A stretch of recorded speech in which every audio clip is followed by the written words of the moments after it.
I hope not. He's pretty good. But, you know, it ended up coming through, and when his name came across my name, or when I saw his name, I was like terrified. You know, I was like, ooh, it's a scary fight. And like I always say, that nerves is what drives me, and it makes me better. Yeah. Listen, you've had a pretty horrid year, right? I think it was a hip injury. Yep.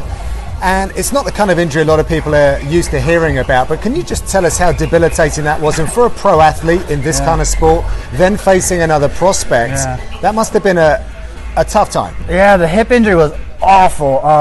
Like that, and like it just, one thing after another, just like from that, just stemming off each other. And like there was a point in time where I would lay on the couch for days and just in terrible pain. Yeah. I remember like, if my girlfriend would leave, I'd have to get up and make my own food and whatnot. So I'd just be like suffering, like sounds awful.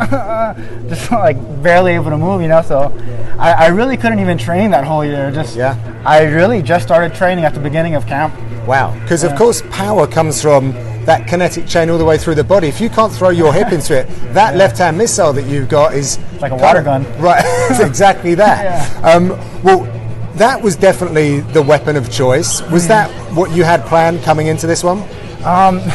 It's funny. I always have like these strategic plans. I wanted to land a kick, but I whiffed 100. I think I'm like 0-4 for kicks in that fight. But I don't know. The left hand is just always there, and it just has a mind of its own.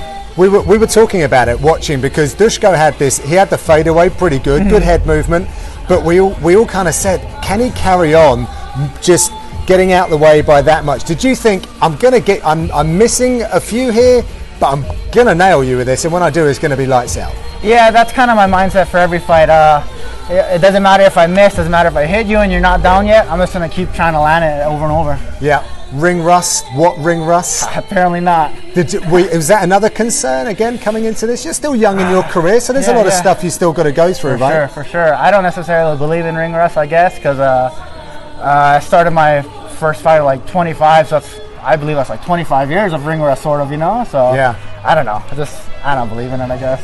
He kept getting up though, right? He's tough. I mean, was that the stuff of nightmares where you're hitting him with everything you got, but the man just keeps getting back to his feet? Yeah, luckily I kind of learned that lesson off my first fight.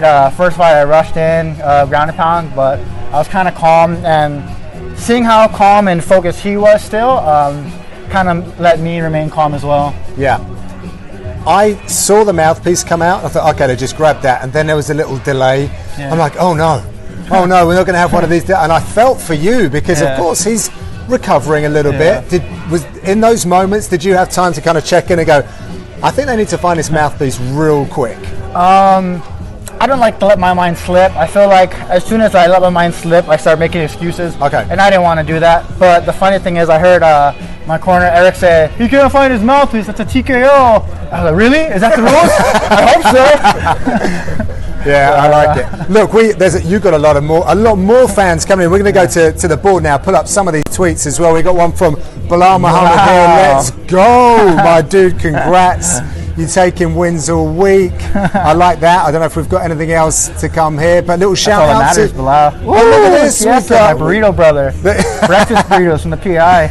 Yeah, there you go. He's liking that as well. He's got a big fight right here. Burrito Brothers. Love that. And here you go. Dan, here you go. Well, let's talk about that, right? Because Dan is kind of responsible for us enjoying your fights, right? He led me into MMA, you know, and it's crazy. We actually went to high school together and whatnot. We grew up together, and it's funny. We always talked about joining MMA and like being in the UFC, but honestly, I don't think like we really knew what it meant to pursue that career. Yeah.